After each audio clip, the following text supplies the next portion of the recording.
This is a D6 generation pip. One of those dots on the side of a six-sided die. Yeah, a pip. A short pip. Little something. About anything gaming related. Sometimes featuring Craig, sometimes featuring Russ. We'll see what's coming up today.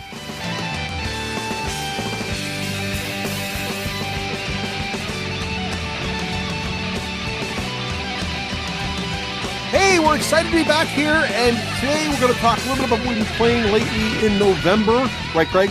Yes, it's been a while since we've done it. It's been a little while, but our friend Paul is here. Paul, New England privateer, master of the Captain of the Con. Is it fair to call you the Captain of the Con, Paul? Ooh, well, I think dear Captain Connie, our mascot, would take exception, but oh, that's fair. Yeah, I guess I'm one of the guys. One of the many guys, one of the exactly. people behind the people behind the event that is Captain Con. And Craig, it's getting closer, right? Captain Con just around the corner. Just around the corner, just enough time to paint about 10 models. Yes, we're going to need that. So we're going to talk a little bit about Captain Con and everything too here during the course of our achievements. But first, we should start to get into our achievements here. So Craig, what have you been playing lately here? It's November. Halloween is behind us. We're all full of Thanksgiving turkey. What have you been getting to the table? Well, it hasn't been a very fruitful time for me gaming-wise, if you would pardon the pun. But recently, once the play was all done and had a little bit of a health scare with my grandmother, and everything is all good there, so that's great. That took a lot of time between the play and all that stuff, taking care of that. But recently, I've been coming up to speed freaks, that is. Oh, I see what you did there. See what I did there? And our last pip was, of course, our reflections on Speed Freaks. And we played another game last night, didn't we, Russ? We did. We had. So, Paul, have you tried Speed Freaks yet? I have not, but I've been looking at it, and I'm intrigued. I'm intrigued to hear your guys' thoughts on it. Shall I go buy it? Well, so here's the thing. The models are amazing, and the value, as we said in our episode where we unboxed it, is definitely there. You're getting 2 large orc buggies and 6 bikes for $150. That right there is already worth the price of admission. As a miniature gamer, we know that's a pretty decent deal. But then, of course, you get a game in there as well. And you have everything in the box you need to play. So you got the measuring stick. You got all the some terrain to throw on the table. You got fold-out cardboard boards to play on. You got the screens, the dice. So it's really, you do have to assemble the models, and they're a bit of work because they're beautiful GW models that take some time. What I like about the game, I think the best mechanic, there are 2 mechanics in the game that are pretty neato. The first is that each player has a screen that hides how they allocate their dice. So each player has 10 dice, and you're going to allocate them between cunning, which is basically an attempt to get initiative, versus speed, which is how much maneuverability you want to have, versus DACA, which is how much shooting you're going to do that turn. Right. So we already did a detailed review before. That's the basics of it. And the other part of the thing that's pretty cool is the way you do movement. So when you do roll your pool of movement dice, you're going to get some number of movement points, which basically means how many gubbins you get to string together to plot your vehicle's path. So think X-Wing with turn templates. Okay. But think about, let's say you rolled a total value of 3. It means you get to string 3 templates together in a row to determine the path you're going to drive. And these templates are not in straight lines. They're very orky. They zig left, they zig right. Some of them are right turns mostly. Some of them are left turns mostly. None of them are exactly straight. No. But also, they're very lengths. Yeah, they're very lengths too. So, but if you use the ones that go really, really far, it requires driver skill tests, and it gets a little wonky. But it's a lot of fun. But I'm not sure. It's a very light beer and pretzel game, and I'm not sure you can have too much buy into the strategy as much as it's going to be wacky, orky fun. Dice are going to be thrown. Vehicles are going to explode. It's going to be a good time. That does sound like a lot of fun. Although you didn't mention one downside to the box, which is it comes with a side serving of. This is going to make me want to collect, modify, and paint an entire orc army, isn't it? Too late. I'm doing it already. But yes, you're exactly right, Paul. It's a little lure. It's like a little lure that just like drags back and forth in front of gamers like Russ. Well, I don't need my arm twisted that much, though. Oh, it's dangerous because here's the thing. The game also comes with the extra cards for the other orc vehicles that are not included in the box, but are there for 40K. So if you were to go out and say, just buy one more buggy, because they're all different rules for these buggies. So in the Speed Freaks game. So if I want to add a little variety to my game after I play 3 or 4 or 5 times, or orc buggy. There's actually 4 different orcs that are out there today that aren't in the game box. So you could buy 4 more to add variety. But at that point, you kind of have most of a Speed Freaks army. You know, but then you're going to be like, well, I kind of want a few more bikes, and maybe I'll just buy one more copy of the game Speed Freaks, because it doubles my bikes to 12, which is a pretty good number. It gives me 2 more buggies. And by the way, there's even a mission in the Speed Freaks game that if you have 2 boxes, you can play. And some of the missions are up to 6 players, which means you need more of those tokens anyway. So the game definitely encourages multiple purchases, rewards multiple owning of the boxes. It rewards having an orc collector in your friends group. But what's worse, if you're the orc collector and I collect all the orc buggies, now all my friends can play a 6-player Speed Freak game with all parts of my army. So I can rationalize that collecting a massive orc force also doubles down on the playability of Speed Freaks. See how dangerous this is? Yeah, this is a bottomless hole of more models for me to paint. Yes. In a good way. Dangerous. But Paul, the other thing is orc models. I mean, you can put a lot of time into orc models. Don't get me wrong. Oh, yeah. But orc models are definitely the kind of thing you can crank out with a bit of dry brushing. I mean, there's not a lot of, these are things that are dirty, grimy, covered in some, mud. So they'd be super easy to make look reasonably cool and orky with not a lot of work. Of course, if you're an attention to detail guy, you can put checkers all over them, add weathering, paint up your orc skin in 14 layers of green, which is kind of like what I do. But yeah, there's plenty of opportunity there to be as crazy as you want or as simple as you want and have a great looking force on the battlefield. Cool. It's really cool. Yeah. So what else, Craig? That's Speed Freaks. I think, what did you think of our last game? How did it go? Well, it's very, very swingy, very luck based, and wacky, which is fun, except when it's going against you a lot. It doesn't help that Russ is really channeling his inner orc lately, and being both. What is it? I don't even remember. You have a whole thing now. Well, no, there's 2. So there's 2 orc gods, right? There's Gork and Mork. Yeah. Now, the thing to remember, Paul, is that Gork is. I might get them backwards here, but one of them is brutal but cunning, and the other one is cunning but brutal. Mm-hmm. Yes. So that's the thing to remember. They are different in that respect. And I was definitely channeling my cunning but brutal, yes, which I believe is Gork.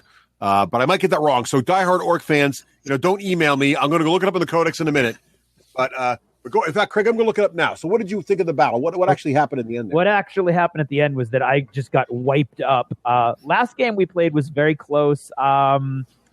I had a buggy with, I think, 2 or 3 wounds left. Russ had a war boss with 1 wound left. But the win condition was I either had to wipe him out completely or destroy all of the obstacles, and there was 1 obstacle left. So I was 1 wound away from killing him and 2 wounds away from killing an obstacle, which is a lot harder than you'd think it is to kill a big giant pile of garbage. But that game was very close. The game we played last night, not close at all. No. Whoops. No. I was in position to do a real. I will admit I rolled it out after we were done out of curiosity on the side, just off by myself, and I would have had enough damage probably to blow up his buggy, but he was more cunning than I was, as once again this whole cunning and brutal thing, and so he shot first and just blew my buggy off the map. And I had been spending so much of my focus and my dice trying to get my buggy in a position that my bikes just were getting picked off left and right. And that was just ugly and brutal, and it was gross.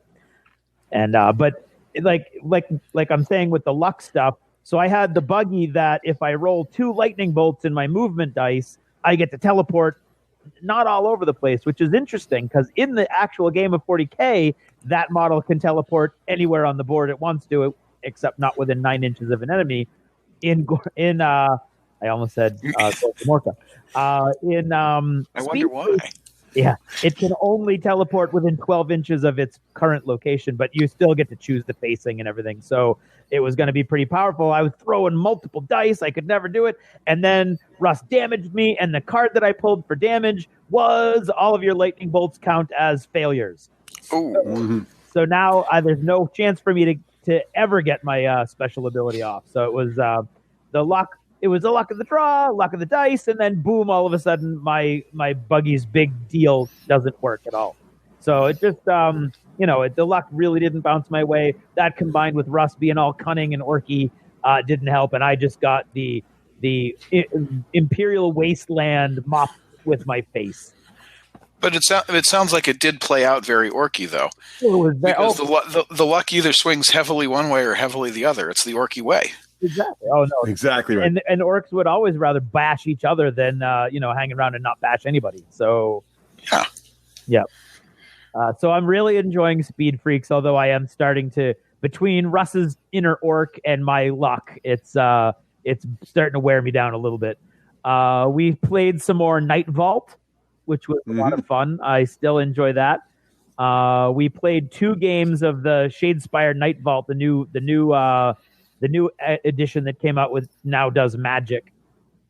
And I did one with the Sigmar warrior wizards, and then last night I used the Briar Queen, who's the ghost, all the ghosts.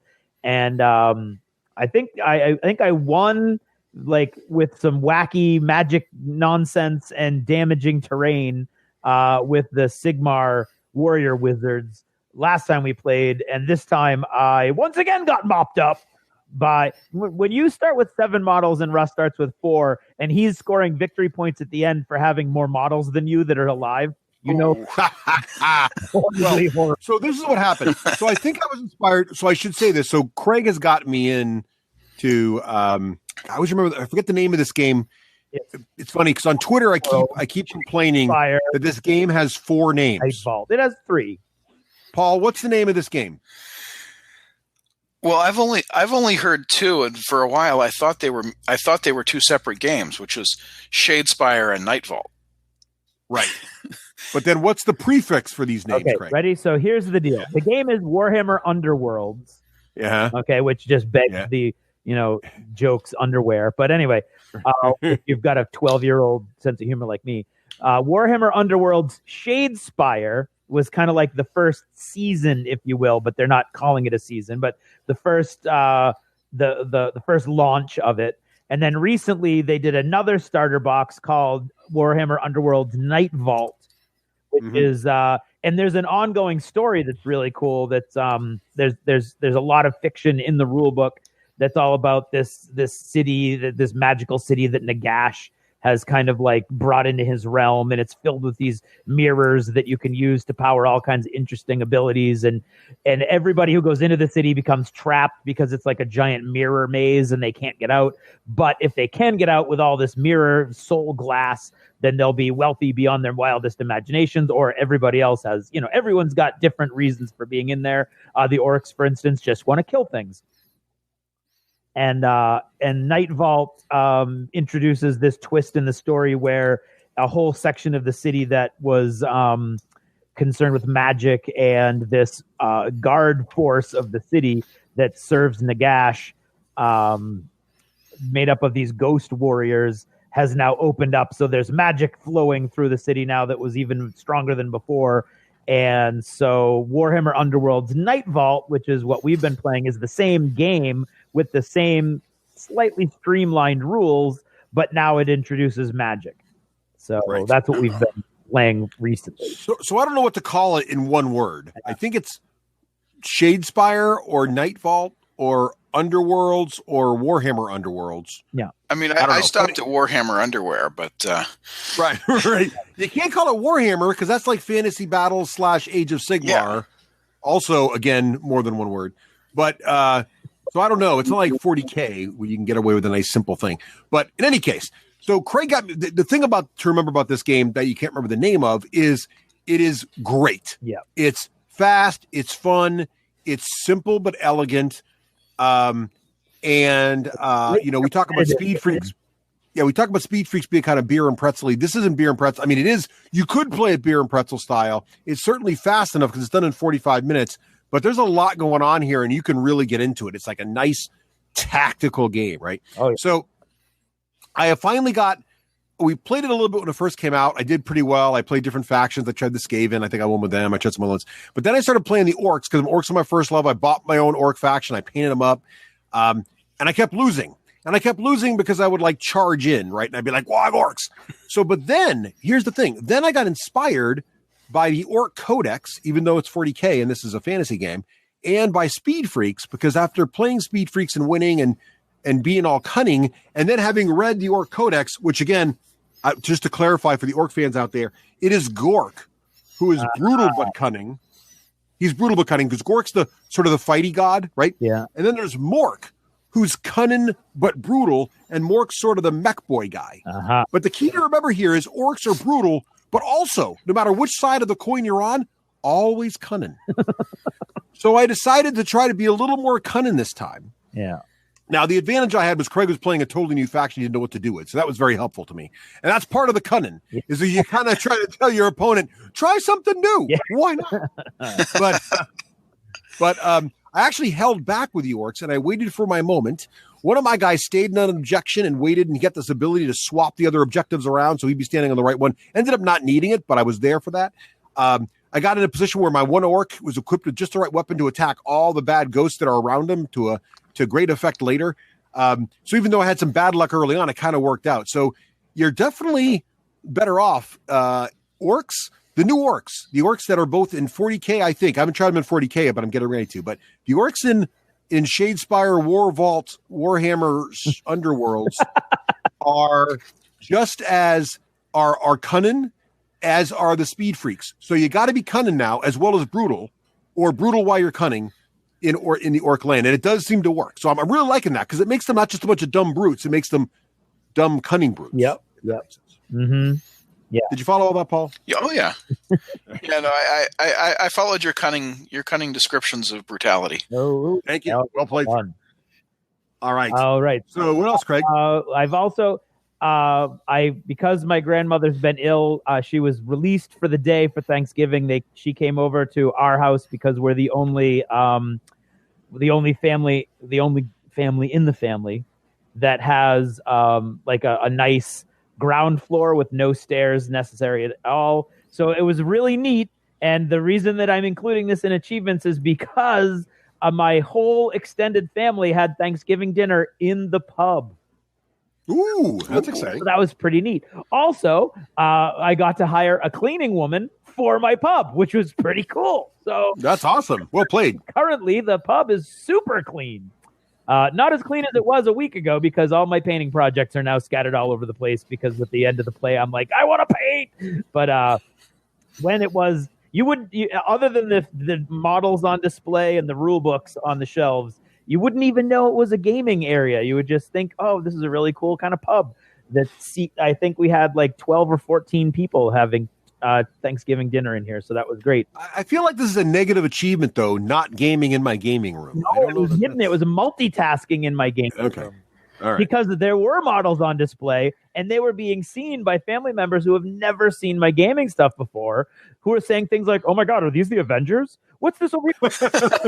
Is that the Iron Throne? What is that? And I was like, well, it's funny you should ask. As a matter of fact, I built that myself over months of effort. Over there is the Milano from Guardians of the Galaxy. And yeah, so this is a snow speeder, although it's actually just an air speeder the way I've painted it. And an ATST as well. Oh, look at that giant pirate ruin. Oh, that's great. So anyway, so that was neat. But so that meant that I had multiple different factions of my family all together. And I was like, oh, none of these are really gamers. But you know what? I think they'll all like Not So Fast. And they did. So we played a whole bunch of Not So Fast over the course of the day. Nicely done. And then finally, my grandmother's going nutty she's now out of the hospital and in rehab and trying to distract her. She has no interest in any of my games, but she loves Uno from when we were all little kids. So a classic. We've been playing a bunch of Uno, which she's 97 and she can hardly hear a thing, but she's brutal at Uno. You know what's funny about Uno? What's that? So there is not a deck of Uno in my house, right? So like, I don't own an Uno deck. Uh-huh. I don't know that I've ever sat down and played Uno with my daughters. Okay. And yet, there was some Uno reference on something. Like there was a card lying on the floor in some restaurant or something. My daughter's like, "Oh, Uno!" I'm like, that game is so ubiquitous that everybody knows what the hell it is, even though like it's never been played in my home. Yep. I don't even know how that works. Russ, you're talking about the game that's quite literally sold in every grocery store I've ever been in the last 10 years. It's literally the number one game. Ooh, I see what you did there. So that's all the games. How about you boys? Well, Paul, why don't you go first? I'll bring up the rear today. What have you been playing this month? Well, unfortunately, my list is short. As I was, Craig, I think you're giving feedback there. Are we good now? I have. Right, go ahead, Paul. Yeah. Okay, hopefully it's not on my end. So, all right. As I was telling Russ a bit earlier, this has been the year of get a new job, sell a house, buy a house, move a house. So it's been a little busy. So not much games lately, but I do have a couple to report because I'm not a slacker. No. So no miniatures games though. Tabletop board games. So when the Captain Con organizers and I get together, we generally do so around a game of Undercity by Privateer Press. Oh, excellent choice. We've been working our way through the missions gradually until we get to the point where we get a total party kill, and then because that happens a lot more often than we'd like. Because it's a good game. It's hard. Like the game plays itself really well, you know. Oh, absolutely. Yeah. And I won't name any names to avoid embarrassing myself, but if we weren't so good at you guys are going over that way, I'll go over this direction instead. We'd probably last a little longer in some of the scenarios. Never split the party, Paul. Come on. Yeah, I keep learning that the hard way. But that's sort of the big one, and the reason for the gathering, and the consuming of much delivered Thai food while we talk about the convention and get ourselves killed by a board game that plays us. But beyond that, the only other table game I've played recently is I did have the opportunity not too long ago when I was visiting family as well, who were not really into the gaming thing, and refer to my miniatures collection as my man dollies. But I cracked out a copy of Code Words, and that's always a good party pleaser for the family members that don't quite get this gaming thing, because it's easy to explain and it's a lot of fun and very social. Yeah, that was going to be my fallback if I couldn't get Not So Fast going. Yeah, it's definitely the way to go when you get the family together. But beyond that, I've been in a bit of a gaming drought. Well, you're representing there as much as you can. Oh yeah, and I'm going to get back on the horse. That's awesome. Well, it has been, it's definitely been a busy fall for me as well. So Craig covered many of the games I've been playing. We talked about Shadespire / Underworlds / Warhammer / War Vault. We talked about Speed Freaks. One thing I should mention though is Dungeons and Dragons. So our D&D campaign has been going rather well. I think when I last chatted about it a little bit, we had talked about how the party, the bard discovered that she can awaken trees. So they now travel in trees and are fighting their way through spiders. And they're in the part now of Tyranny of Dragons. No spoilers, but they're trying to help out the Misty Woods on the Sword Coast, which the elven population there, clearly members of the cult, have taken over the area. There's probably a green dragon they're going to deal with. So they get through the woods. They get to the edge of the pond, and they see the waterfall. And of course, there's always something behind the waterfall. That's where the base of operations for the cult is. So they sneak in. Now going in, they've already had some battle on the way through spiders and things on the way to the place. And so they're starting to run a little low on spells. And so on the way in, the bard's like, hey, maybe a rest before we go in would be in order. And the rest of the party is like, well, I don't know. Green dragons are really good at sensing what's going on around their lair. We think this is a green dragon. Let's keep pushing forward because we have the opportunity to surprise right now. So we'll move on in. So they get inside. Of course, it's a small dungeon. They got to work their way through. They take out one group of bad guys. They take out some Etons. They save some elves. They take out another group of bad guys. They're fighting their way through. They get to a place where they could pause again. And the bard's like, I think we're all getting a little, the paladin's a little wounded. We're all running out of spells. Maybe we should rest. No, I think I'm pretty sure at this point the dragon hasn't seen us. He's probably not here. Let's just get the rest of the place cleaned out. It's not going to be a problem. And the thing is, the party's 10th level now, so they get a little cocky. It's been a little while since they really had any kind of threat or danger posed, right? So they're going along. We're okay. So they go a little farther. They've interrogated some of the elves that they rescued. The elves tell them there's this last batch of cultists. And then this main bad guy, a wearer of purple, which are like the higher ranking guys in the cult, he's here too. And he might have one of the things you're seeking. I don't want to spoil it, but he might have one of the things you guys are seeking. So he might be there. So like, okay, we're going to go take out the cult then. Again, the bard, are you sure? Because no, we got this. So they go in.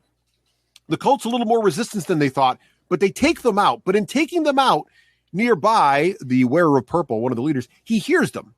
So he comes in and he starts taunting the party. And he's like, what are you guys doing out there? What are you doing to these folks? And like, quick, get him. He's got the thing we need. So they start chasing him. And of course, now they're being foolish, right? They're low on spells. They're chasing him in his own domain. And so they chase him in. Of course, first he's got a glyph of warning up. Boom, that goes off. Nobody's like wiped out or anything, but Paladin has to lay hands on here. People are a little wounded. They're like, don't let him get away. He's going to get away with the thing we need. So they chase him through the first room. And this is pretty cool. They chase him, they surround him, they almost get him, but the guy's got this ability to cast poison gas. So he throws poison gas down, which two of the characters, they've surrounded him. So the guy can't get away right now. But he throws down poison gas. Two of the characters on one side fail their save, which makes them poisoned. Now in 5th edition, all poison does is it makes you have disadvantage on all your ability checks and all of your attacks. So basically, you're coughing, you're gagging, you're distracted. So then there's a really cool move in 5th edition where if you want to get through a square occupied by an enemy, you can just shove them. And then it's just an opposed strength test. Now this guy, he's kind of a wizard more than a fighter, this bad guy. He's only got a strength 8, so he's a -1 on his strength test. But he does his poison thing and he's like, I shoved the ranger to get past him. This is the bad guy doing this. And so the ranger's like, no problem, opposed strength check. Now the ranger's only strength 10, but good news, he's against the strength 8. But the ranger's got disadvantage now, so he rolls 2 dice, natural 20, and a 2. But when you have disadvantage, you got to take the 2. So the guy shoves by the ranger, zips through a secret door, and is gone. And the ranger's like, I'll get him, zips through the secret door, and of course, it's a classic moment for a dungeon master. The ranger runs right into a room, looks up at a giant green dragon with a dude she's chasing under his legs, and the dragon's like, hello. And the ranger's like, crap, right? And these are my daughters and kids, and they're basically about to swear. So my brother's like, run, because they're stripped. They can't take on an adult green dragon, not ready for it. So now they're trying to get out. So they fall back and they run, and the quarters they're in now are narrow. So the dragon can't quite follow them here. But to get out of the lair, they've got to go past this one exit, and they know the dragon's there. So the wizard turns the whole party invisible, and they start running for the exit. But of course, the paladin is completely in plate mail and completely incompetent of sneaking. So even though he's got advantage, because he's invisible, he's clanking along anyway. Rolls pretty crappy. The dragon's got blind sight and other abilities. So the dragon sees the paladin and is kind of going for him. The party realizes they can't escape. So the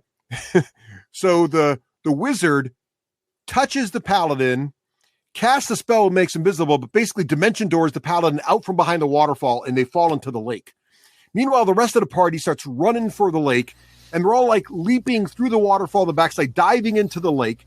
The wizard had cast water breathing on them before they entered the dungeon. That lasted for like 6 hours. So they've all got water breathing. They swim to the bottom of the pool in stark terror, and they hide in this little, I forget the name of the spell, but there's basically like a little hut spell that the wizard can cast. It makes this dry space, and they literally hide at the bottom of the pond. Now they're worried because the green dragon is aquatic, and it might search from the bottom of the pool. But the bard remembers that she's got that tree out there, so the tree starts making movements like the party's running for it through the woods. It fools the dragon with an opposed deception check, and the dragon goes off into the woods chasing the tree. The party rests, gets fully healed, and then is able to go back in and attack the dragon. But I was really pleased with the hilarity that ensued and the abject terror in the eyes of the players, because they hadn't really run into a situation in a while where they felt like they might die. And they were dangerously close. Like the paladin on the way out was down to like 10 hit points, and he's something that's like normally 80. So it was quite a sight. So I was most pleased with that session. They ended up coming back. The good news is they got back. They managed to take the dragon mono on mono. It was a tough fight. They almost lost the paladin again, but they killed the dragon in a good battle. So it was good times in the realm of 5th edition D&D. And again, I have to say, I really like the very simple and elegant mechanics of 5e because you get really cool scenes like that. But the mechanics are very simple, like and pretty much anything can be handled. So I really enjoying 5th edition. Cool. So that was that. What about modeling? Craig, you been doing any modeling or anything lately? Well, it's been in fits and starts recently, but I have on my project board, I have a unit for Song of Ice and Fire. I have a last unit of Stark Swordsmen, the unit of Flayed Men, the cavalry from House Bolton, the unit of the Bastards Girls, which is the 4 archers with the 8 hunting dogs that go with them, and then all of the neutral characters that came with the Kickstarter. And those are coming along slowly but surely, and I'm actually now getting into that place where all of the units are starting to come together really nicely. So I'm super excited. The Flayed Men, playing with pink as the primary color for a brutal combat unit is a little tough, but I'm really happy. I just actually put ink on those this afternoon. I got 2 different shades of pink, actually inspired by Pirelli's cape from the 1981 production of Sweeney Todd, believe it or not, of all the strange places to get inspiration for painting pink. But I'm really excited about all of those. For Shadespire, Warhammer, Night Vault, Underworlds, I put together the Briar Queen and the Sigmar Warrior Wizard Warriors, and I actually, Russ, I went with an interesting technique that I haven't normally done before, which is prime in white and then use almost all washes. Yeah, I've tried that before. How did that work for you? I'm going to tweet them out later on tonight because all I've got left are the bases. It goes so fast, first of all. And second of all, I in my head, I could easily justify it because of the fact that they're ghosts. And it does give kind of a washed out sort of appearance, but I really like the way the colors are playing out. All of the metallics are just white with black ink, so like all the detail is really picked out nicely. Like I said, it's really fast and quick, and I like it. I like it a lot, especially for the amount of effort that it took, which was almost nil. And I just happened to have all the colors I needed to do exactly what I wanted. And I wanted to differentiate, like all the woods are brown and all the skulls are brown, but they're watered down. So they're the same shade, but they're different, different textures. And then the same thing, the flesh is purple and all the flowers are purple, but I, again, watered it down for the flesh. So the flesh is a cooler purple and a lighter purple. So I'm really happy with the way it worked out. And I really hope tonight I get to finish it up. That'd be cool. You done anything? Either of yous? What about you, Paul? You go first. Okay. Well, again, I have to plead the busy year, so it's been a little dry for me. Although I am happy that my painting station is now officially set up in the new house, and I've got my my geek cave that I'm sitting in currently, so I'm ready to paint. But I haven't painted anything recently. Although I do have to say, yeah, the white primer and wash is a great technique for those ghostly figures, because I banged out many a unit of Banes for War Machine using that technique. Nice. And just do the base like that, and then come back and pick out a couple little details like some weapons and armor, and instant, ooh, that looks very nice on the tabletop. So, yeah, cool. Thumbs up to that. I can't wait to see your pictures. Cool. Thank you. Yeah, cool. I've only done a little bit of painting. I assembled my whole Speed Freaks box, which actually was quite a bit of work. Honestly, it took about 2 hours to 3 hours per buggy to assemble them. I didn't rush it, but there was a lot of bits. Yeah. I was very pleased. It was enjoyable, but it was a lot of work. And then I also did the 6 bikes, so that was a pretty significant effort. I haven't painted them or primed them yet, so I got that to do, but got them built. And I was talking to Craig about this the other night. I feel like I'm getting fast enough with my sort of lazy painting techniques that assembly feels harder than painting to me nowadays. Also, Did paint up. I don't know if I mentioned this in the past, but I painted up all my Shadespire orcs. Yeah. So they're all done. Really pleased with them. They're also going to double as truck boys. So I'm going to use them as truck boys in, there's only 4 of them, but they'll be part of the truck boy mob for my 40K army that I'm building. And what else? I did paint up a Hero Forge model for the 5e campaign. So that guy that I mentioned in the D&D session that kept escaping the party and got to the dragon, he was actually a cool little model, which was hilarious because, so here, pro tip to dungeon masters out there. So, so we're playing, and normally I use random models for during battles or tokens to represent guys. But every once in a while, I'll make a really cool model. So they see this guy, and I put the cool model on the table, and they're like, "What does he look like?" I see he looks just like that, down to what he's wearing, and he's even like casting an acid arrow, which is what the guy casts. I'm like, he even casts an arrow just like that. And so one of the players is like, "So that's probably." We don't have to chase him. He's probably no one. Then the paladin goes, just metagaming here, but why would Russ make a custom model for a random dude? And I'm like, crap. Oh, yeah. I didn't think about that, did you? I was like, nope. Now you have to do that. So, well, yes. Well, here's the thing they don't know. He's actually going to be my generic, wear a purple leader for anybody who shows up. So, but I happen to model him on the first guy, so he is an exact match for that dude. But now I taunt him by saying, well, if they escape, I'll make a model. And so the green dragon almost escaped. I'm like, don't make me paint up a whole green dragon just for this. So, but yeah, that was pretty cool. So I got all that stuff done too. And then my oldest daughter, this isn't me doing this now, but my oldest daughter is has always drawn the party for our 5e campaign. She draws them in various things. She's getting quite good at the shading thing now. So she's redrawing the party because we've been starting to use Roll20 to play our games, Roll20.net. And we play in person still, but I use Roll20 to project the map and stuff behind us on the screen. So I'll use it to project where they are in the dungeon so that we only have to build the dungeon when a fight occurs. I don't have to build every tunnel.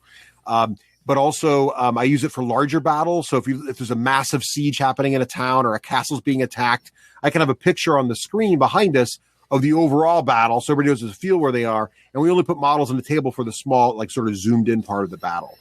But because of that, Roll20.net has a token system where you can use any art you have to make tokens for your characters that appear on the computer screen.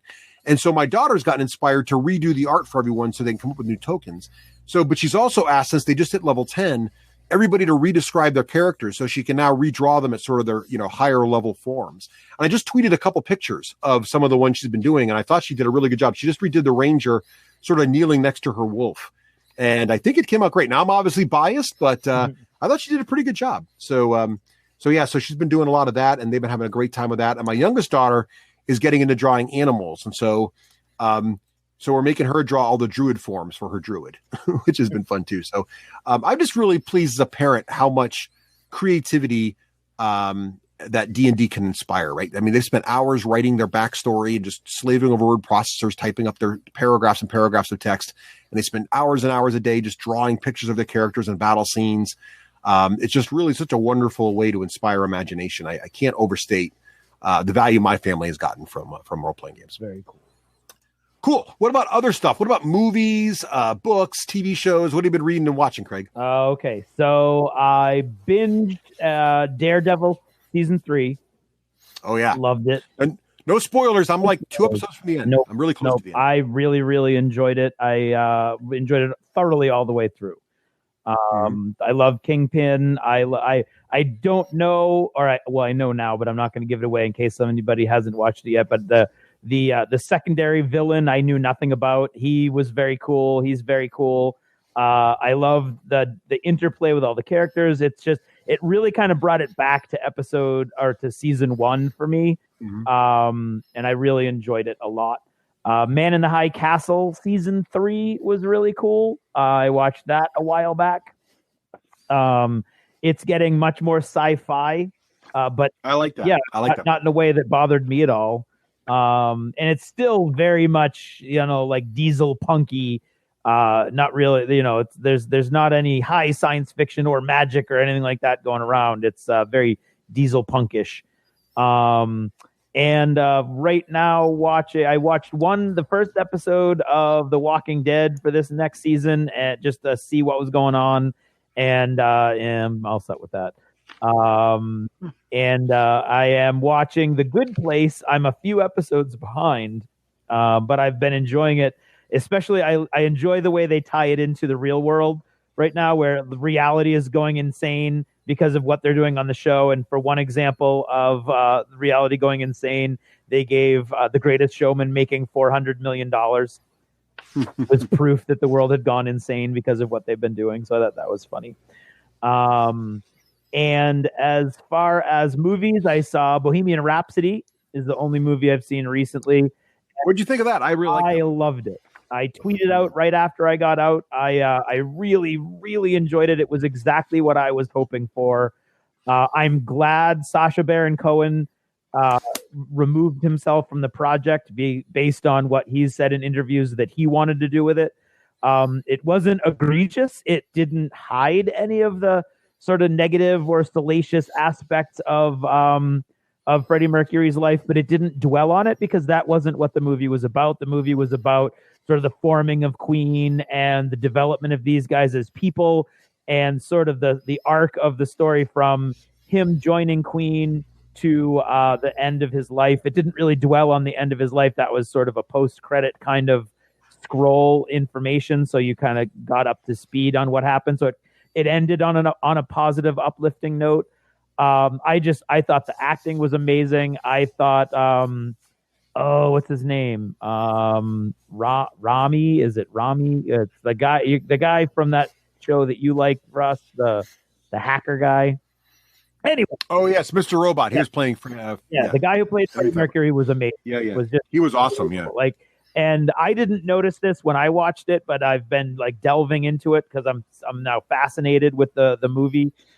In all of the Live Aid scenes at the end of the movie, the last big moment of the movie, all of the screens are actually showing Freddie Mercury at Live Aid, and in the background and in the foreground is the actor playing him, and you can't differentiate the two. Yeah, there's a whole. If you go on YouTube, there's people do shot for shot comparisons. Yeah. It's amazing. They really nailed it. He did an amazing unbelievable. Job. I loved it. Yeah. And then as far as listening to books goes, I finished the Terry Pratchett series, The Long Earth, Long Mars, Long Utopia, Long Cosmos. It was fun. It was neat. It's not Discworld. It wasn't really Discworld. So it really didn't kind of rise to that level for me, but I enjoyed it. And it's a very intriguing concept. There's still weird little things. I'm like, I don't know if it really was internally consistent or not, but I enjoyed reading it. Then I went to the big gem that I picked up. Several listeners had recommended Scott Lynch's Lies of Loch Lamora to me, and I can only say thank you to everyone who did so, because that book was awesome, and it is narrated by Michael Page, who is one of the best narrators out there.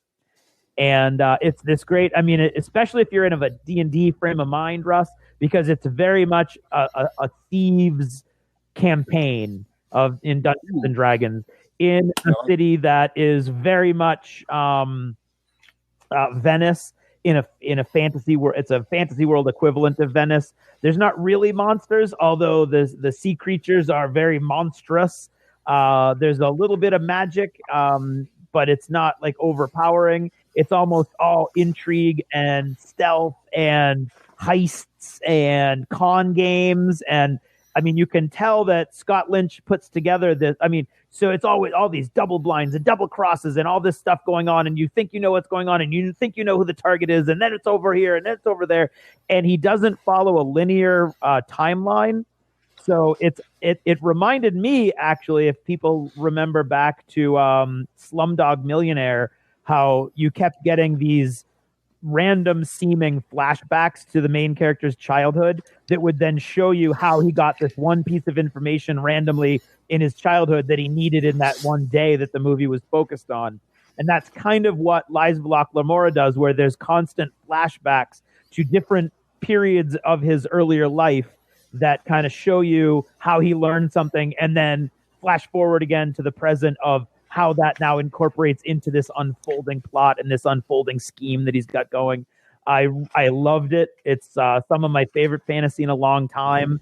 I jumped right into Red Seas Under Red Skies, which is the second book in the series. It's called the Gentleman Bastards series, which is what they call their little thieves clan. And I really, really have been enjoying it and can't recommend it highly enough. So that's me.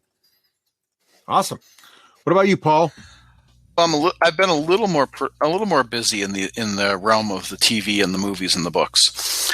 So just to riff a little bit off of Craig's list there, Bohemian Rhapsody is on my list, and it's been a long time since anything's dragged me out to actually watch a movie in a theater, rather than, okay, I'll wait for it to come out on demand. So that's on my list for hopefully this weekend. So based on what you guys are saying and what everyone else is saying, I'm really looking forward to it. And then over this past Thanksgiving holiday, we were up visiting the relatives, and in that holiday spirit. So to pull the Terry Pratchett out, we found on demand Hogfather, and introduced my in-laws to the dry humor of the Discworld. Nice.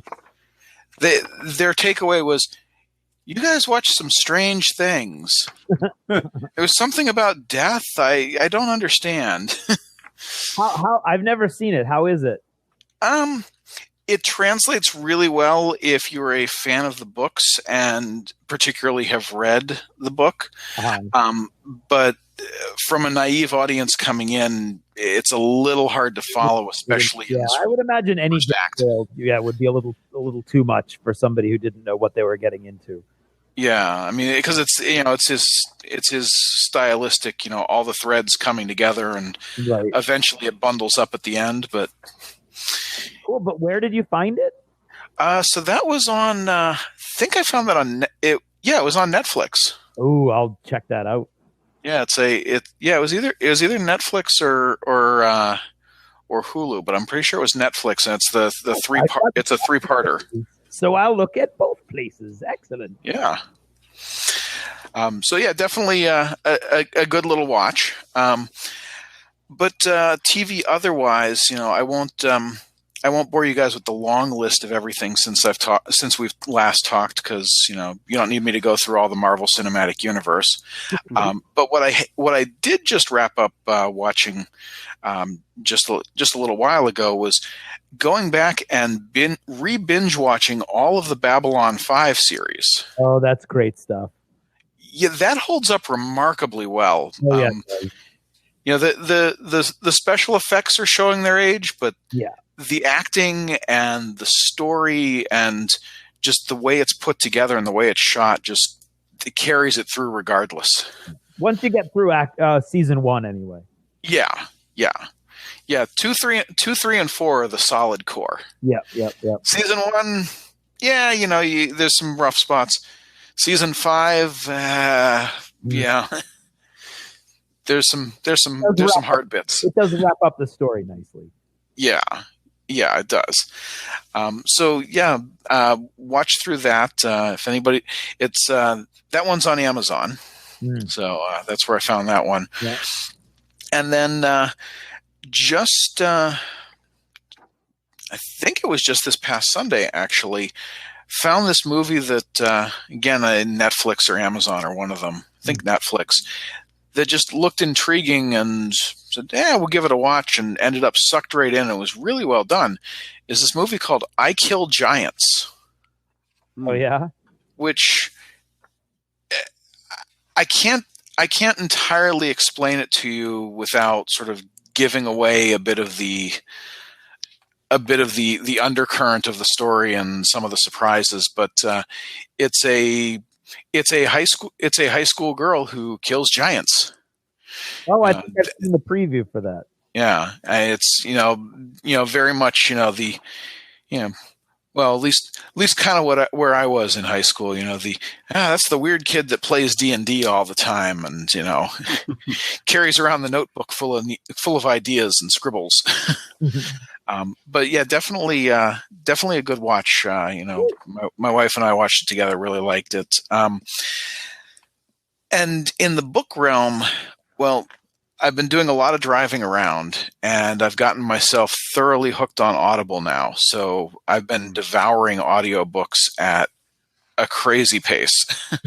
But I'll just touch on a few. So I discovered the Bobaverse series, which I don't know if either of you have read or heard that. Love it. Yes. Russ is going to someday love it as well. I've never listened to it, but I've heard good things. It is very, I can't speak to words on page, but in audiobook format, very good. Yeah. Really enjoyed it. To the tune of, oh, well, I've got one credit here on Audible, and I've heard some good stuff about this. Let me pick up the first one. Okay, I can't wait till next month for another credit. I'm just going to buy the next two. Mm-hmm. Yeah. Got me hooked. So that, and I did similar with the Laundry Files novels by Charles Stross. Yeah, oh, those are good too. Which very, very good listens. Nice sort of popcorn novels. Yeah. They disappear very quickly down the. Oh, how many hours have gone now? Right. And on the other side of the fence, some not really. Well, I don't know. I guess you call it all nonfiction. Is Norse Mythology by Neil Gaiman, which is basically Neil Gaiman narrating retellings of all of the Norse myth cycles. Yeah, my daughter's reading that book for school, actually, which is pretty cool. Oh, really? Yeah. I know it just came out, but it's she's really enjoying it.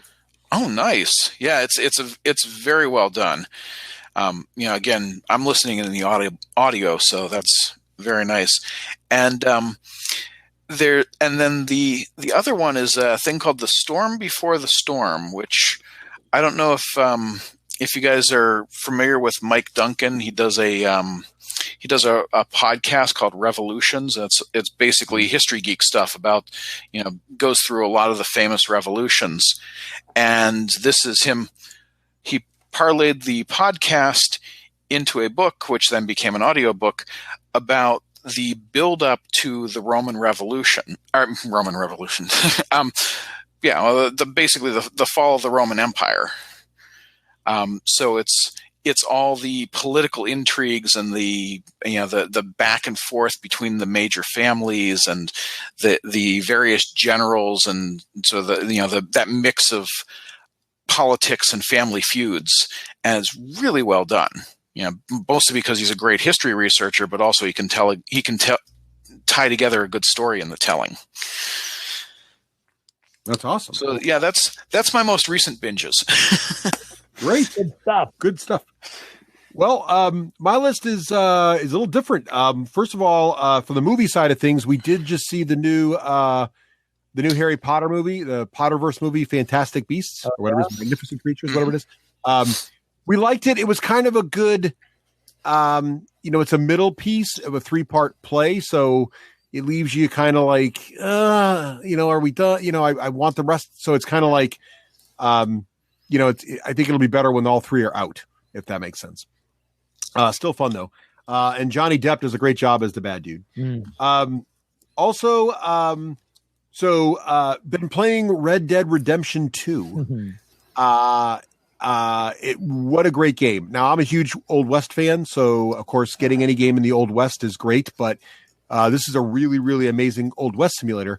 I'm enjoying it. My daughters are both enjoying it. It is dark. It's not good for young kids. My daughters are 14 and 16, so just remember that when I'm saying my daughters like it.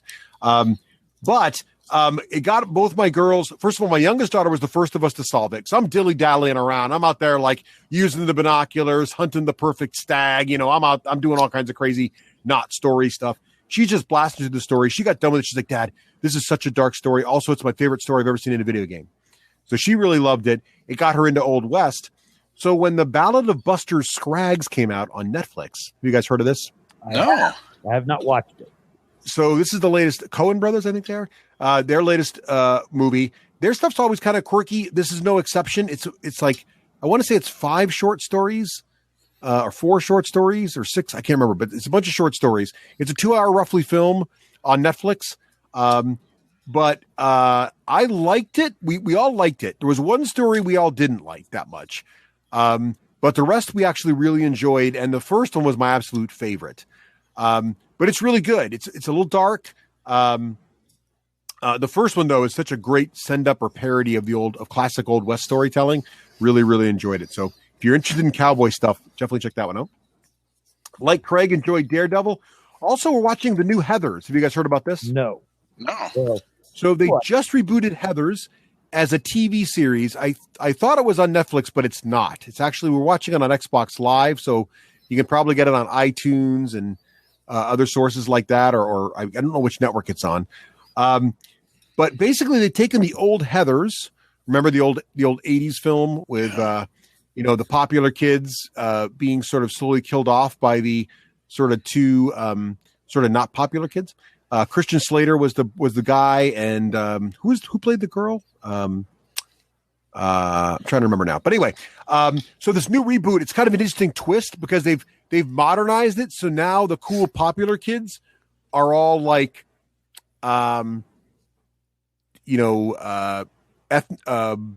gay, lesbian, like this whole thing, and then the normal kids are all like the unpopular kids. I shouldn't say normal, but you know what I mean. Like the straight kids are all the non-popular kids. It's kind of a weird, not weird, but just sort of a put society on its head kind of thing, which is pretty neat. So it's kind of an interesting spin on all that.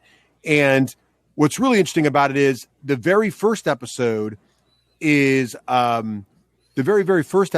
exactly almost shot for shot the original episode.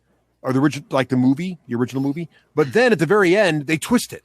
And the rest of the episodes are changing the original story, but they nod to the original story in interesting ways. I thought the pilot was good, but a little weak. But by episode 2 or 3, it gets really strong. And we went from kind of like, this is okay to it's really good. So really enjoying the new Heathers. So you check that out if you like that sort of thing. Also, really enjoying the new Castlevania. Have you guys seen this? No. No. So Castlevania, also amazing. This is the Netflix series based on a video game, which really has no plot whatsoever. It's a platformer. The first season, very dark, very gory. Second season, more so, in a good way. And it gets into vampire politics, which is really neat. So I really enjoyed that one. And lastly, for my birthday, I received a giant Lego Voltron kit. Have you seen this thing, Paul? Oh yes, yeah. I saw some photos you posted of your birthday present. It's a 2,000-piece Voltron kit, and you build each lion separately. So it comes with 5 booklets. Each booklet tells you how to build each of the lions. But then once they're built, the lions just reform to form Voltron without having to disassemble anything. So it's not like you don't take it apart to build Voltron robot mode. It's like you've built 5 toy lions that snap together to form Voltron. It's pretty cool. But while we're building this, my oldest daughter and I are building it together. We're each taking a lion, and we're watching Vikings while we do this. And we're way behind in Vikings, so we're kind of catching up on it. And so I think we're just at the end of season 3. I think it's season 3, but it's when they siege Paris. Mm-hmm. And I don't want to spoil it. If you haven't seen them siege Paris, I love the part. No. What's that? You got a ways to go. Yeah. Oh, yes. But the Paris siege, I know I'm way behind, but the Paris siege where Ragnar, let's just say, gets inside the city and then jumps out is awesome. That was so good. I did not see that coming. I really fell for the whole trick. And I was like, this, although my daughter and I are like, I'm pretty sure I've seen like shots of later seasons and he's in it. So I'm having a little trouble with this, but it was great though. It was really, really good. And now enjoying, I love Floki. So I'm having trouble with Floki getting kind of his due, even though he's due, you know. I still like Floki, so I'm having Floki sympathy issues, I guess, or empathy issues. So anyway, that's my story about Vikings and Lego Voltron. so what about? So I'm thinking about cons a lot lately, Paul. Yeah. Well, where are you going? Like tomorrow? So Friday I'm heading to PAX Unplugged. Super excited about that. So we're going to PAX Unplugged with my oldest daughter, my youngest daughter, and Nicole are staying home. They're going to relax. Meanwhile, my oldest daughter and I, daddy-daughter road trip, heading down to Philly, going to eat some cheesesteaks and play some board games all weekend. Really excited about that. Nice. But of course, after PAX, the next con is Captain Con. Absolutely. Is it not, Paul? So what do you guys got in store for us at Captain Con? What's happening this year? Well, let's start with the basics. So, in case anybody listening doesn't know, so Captain Con is in Warwick, Rhode Island, and it's February 8th, 9th, and 10th this year. So we've got we take over the hotel for the weekend, and as I like to tell everybody, it's me and my closest 600 or 700 gamer friends having an awesome party. So. We're dedicated to tabletop social gaming of all sorts, miniatures games, role-playing games, board games, you name it, we've probably got it. You guys are veterans of the show, so I know you don't need telling, but just to remind you and get you all ready for it, our signature of the con is our captain's log system, where when you play in any games, which can be organized events, which we've got miniatures tournaments, we actually have the Rhode Island State Championships for a number of board games, which the winners of which not only get a trophy and a copy of the game, but get tickets to DexCon down in New Jersey later in the year to compete for the national championships in a number of cool board games. So we've got things like that going on, but we also have huge space for casual play, whether that's, I've brought my Drop Fleet Commander stuff, and I'm, finding a pickup game and, use our tables and go for it, or you're checking something out of the board game library to play.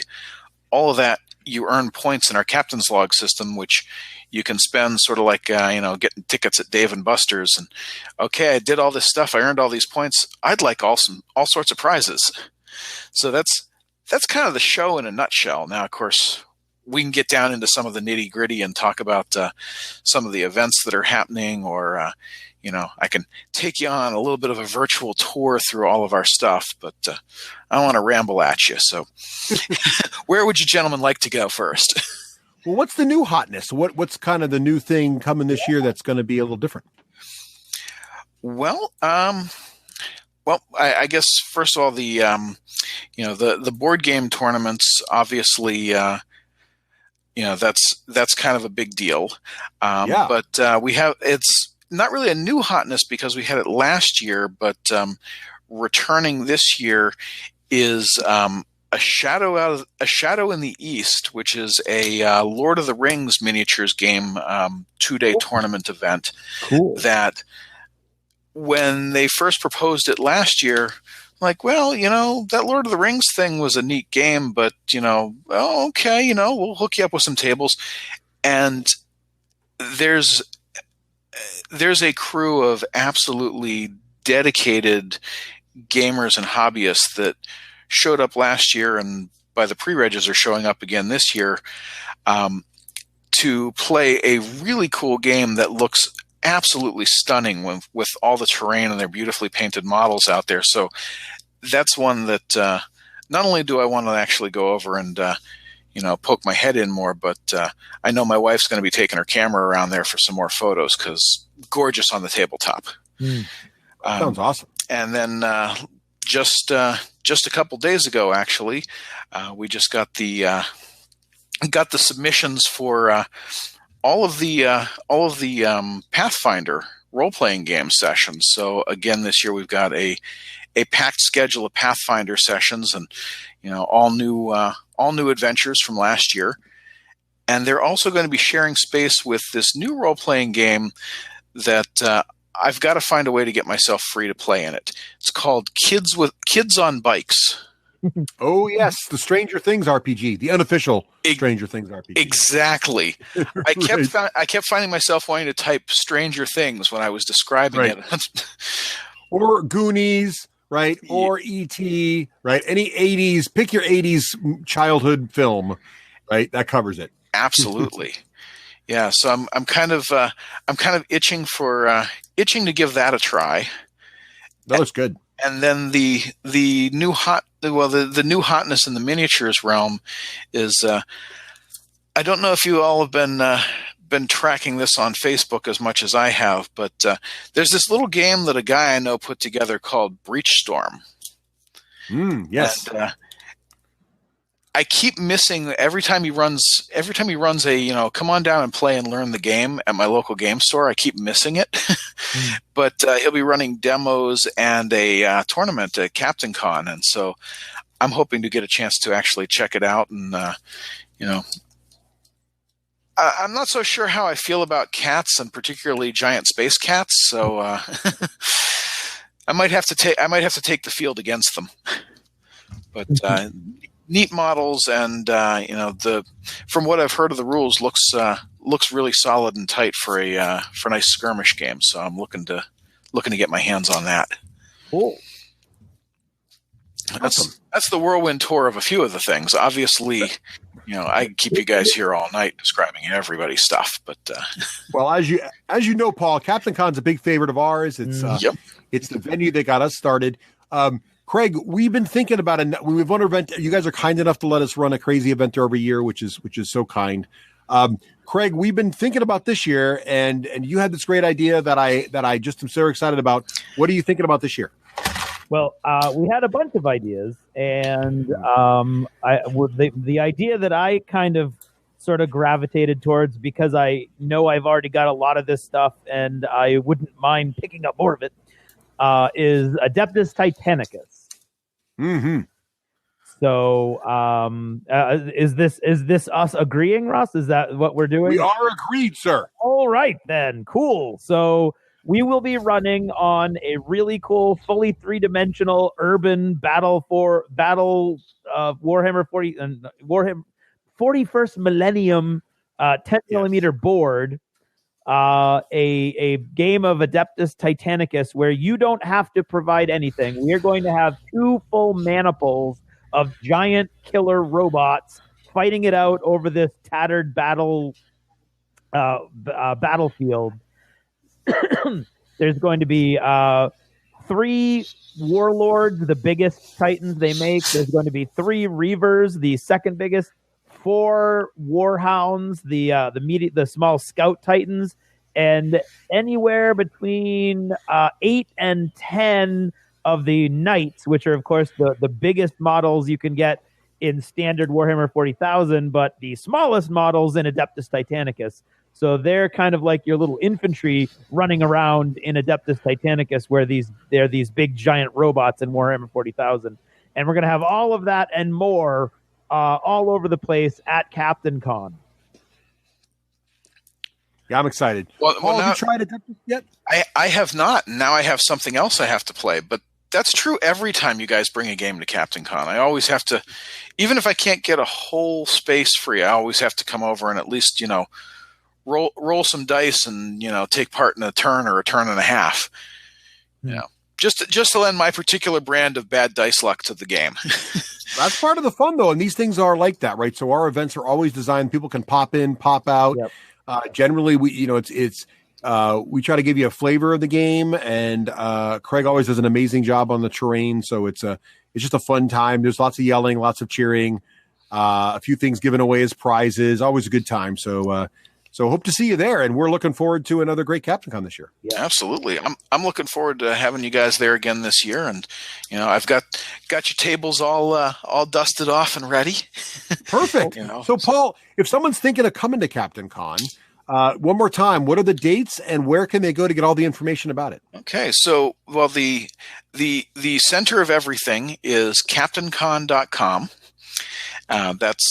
That's our main website. From there you can hit that buy badges link and it'll pop you over to, we're trying out a new site this year for helping us coordinate badges. So it's getting a little more slick and efficient on the website end, which is a good thing.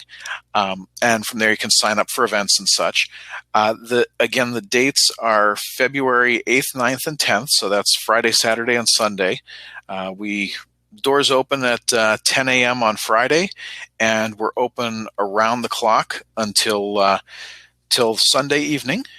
So we do all have to go home around 6 or 7 o'clock Sunday night.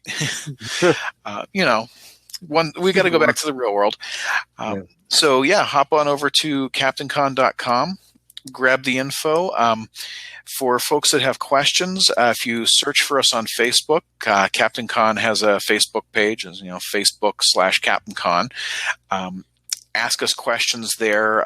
Myself, Craig, Andrew, and Corey are very active there. So, if you've got questions, pop over there. We're happy to chat. And I think the last thing to say is that folks that are coming that are of the miniatures collecting and painting persuasion, don't forget that we also have a painting competition, which I would like to see lots of entries into. And hopefully I'm going to wrangle you two gentlemen into maybe helping us judge. Sure. Always happy to help. Fun. He says putting you on the spot, not so subtly. No, that's cool. I like that. I'm always amazed. It's actually a really hard job because everybody's so good that it's hard to really be that discerning. And when it gets to the level that competition. Yeah. That's why I recruit volunteers, so I can get myself out of having to make the hard decisions. Probably smart. Yeah. But yeah, that'll be a great time. And I've got a few surprises up my sleeve for folks that we're putting some extra effort in this year. This is our 6th year, by the way, and we've reached the point where we've got some resources to start really building out a couple pieces of the convention that we've been thinking about since the beginning, but haven't been able to do yet. And unfortunately, I'm at that weird stage where I'm buzzing with the information, but there's some last little logistics that could potentially fall through, so I can't share it yet. But as soon as everything solidifies, we'll have that up on our Facebook too, and it's kind of cool stuff for the miniatures gamers out there. Cool. Can't wait to hear about it. Well, that's great. Well, thank you so much, Paul, for joining us. Craig, you have any other questions or comments about Captain Con? I'm just very excited, Paul. Happy that you were able to join us, and can't wait to see all this new cool stuff that's going to be. I mean, the convention is one of my favorites all year, and really excited that it's just around the corner. Yeah. Awesome. Well, thank you guys both for having me on tonight, and I'm excited to see everybody in just a bare few months. So, bouncing up and down. Unfortunately, I won't be able to join you at PAX Unplugged to do the pre-taste of this, but well, no worries. You can't go to a wall. There's just too many cons nowadays. Exactly. Which is a good thing, right? There's plenty for everyone. But if you are in the New England area in February, definitely check out Captain Con. It is just a great, great time. So, Paul, thanks again for joining us. Hope you and yours have a wonderful holiday season, and we'll look forward to seeing you at Captain Con. Thank you. You too.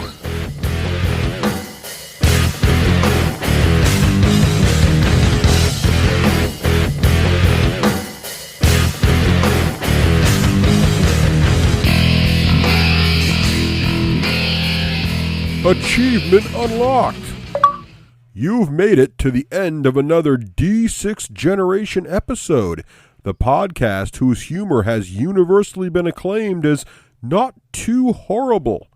Please let us know what you thought of the show by emailing us at info@thed6generation.com.